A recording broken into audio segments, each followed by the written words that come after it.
Okay, I know it's going to be hard to hear me because I've got the ACs going, but I wouldn't even plan on making a video here. I'm just building myself a workbench, because like Bubba's workshop doesn't actually have a workshop, you know.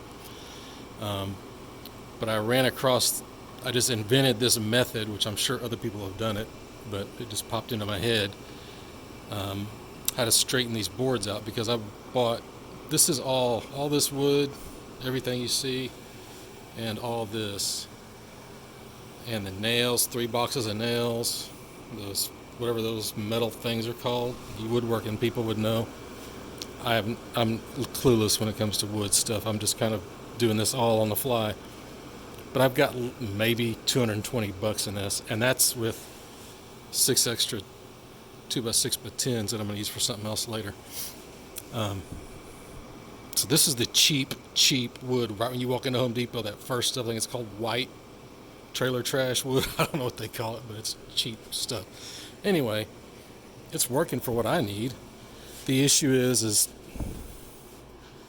these boards are kind of like this, right?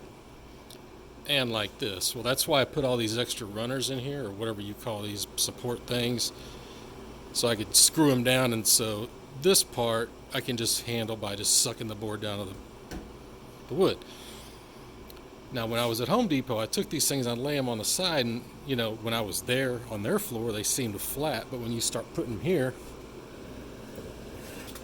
you can see I've got like this freaking, it's tight over there, and down here I got this gap that's,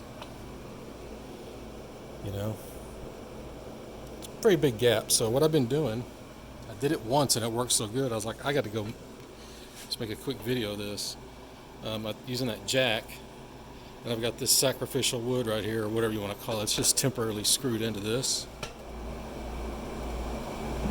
So I know as I tighten these, or scoot them over, they'll be under a lot of tension. So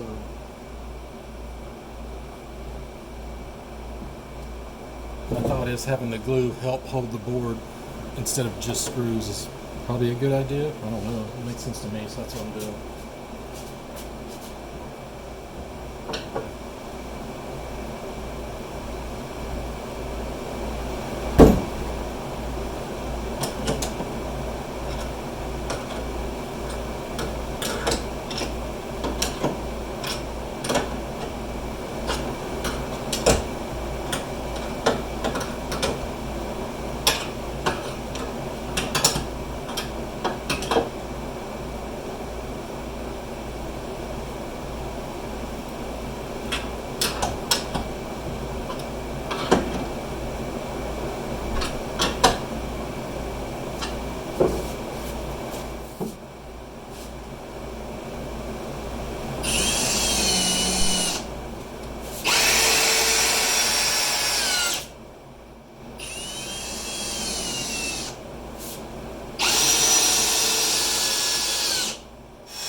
Okay, so you get the idea.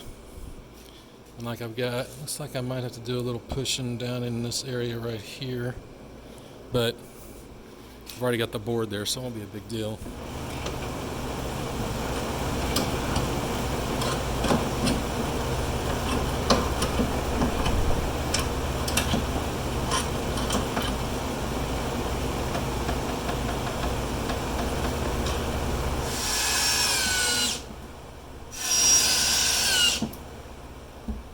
This is really working good. I mean, this is not a woodworker's bench, or nobody's going to say, whoa, you really know what you're doing.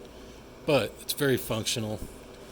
If you saw, I put the little cross beams in here, so it's very strong this way. I added this, so I put a vise right here, like an anvil, or whatever a beaten post, or whatever those are called. So yeah, and I guess y'all are wondering what you could do when you run out of room, because I didn't even think about that. You always just use a pry bar.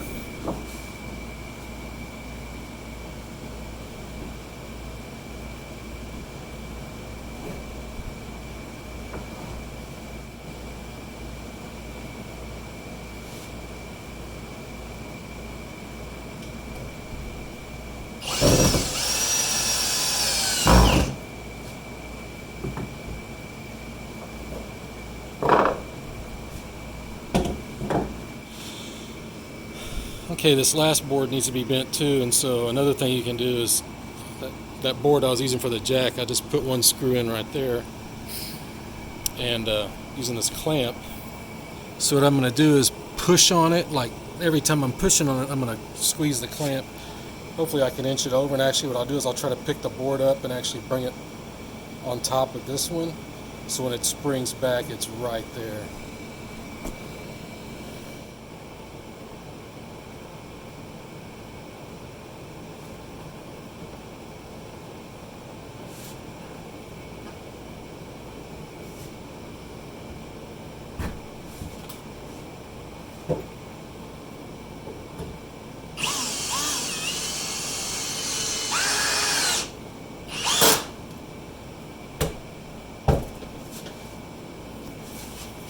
There we go, man, that worked perfect.